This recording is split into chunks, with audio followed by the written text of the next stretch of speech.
আসসালামু আলাইকুম, কেমন আছেন সবাই? আশা রাখি সবাই ভালো আছেন, আমরাও সবাই ভালো আছি। তো সবার কোরবানি কেমন কাটলো? আশা রাখি ভালোই কেটেছে। তো আমরা আসছি ঈদের পরে একটু ঘুরতে, এমনি একটু আশেপাশে ঘুরতে আসছি, বেশি দূরে যাইনি। আইসক্রিম খেতে আসছি। এই যে আমরা আইসক্রিম নিয়েছি, মেম্মু ওর বাবা আইসক্রিম খাচ্ছে, তো আমিও একটা নিয়েছি।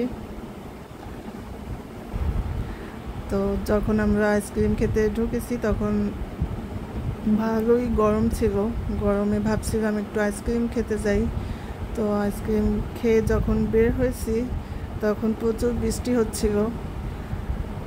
এই যে আমি এটা নিয়েছি। তো আমরা সবাই ভাবছিলাম গরমে একটু আইসক্রিম খেয়ে আসি, তাই আইসক্রিম খেতে চলে আসছি। এটা জিসি মোড়ে একটি আইসক্রিম শপ, এখানে বিভিন্ন ফ্লেভারের আইসক্রিম পাওয়া যায়। আশেপাশে একটু ঘুরে দেখছি, তারপর বাসায় চলে আসছি। এই যে আইসক্রিম খেয়ে বের হয়েছি, তারপরে প্রচুর বৃষ্টি হচ্ছিল। তো আজ এ পর্যন্তই, আল্লাহ হাফেজ।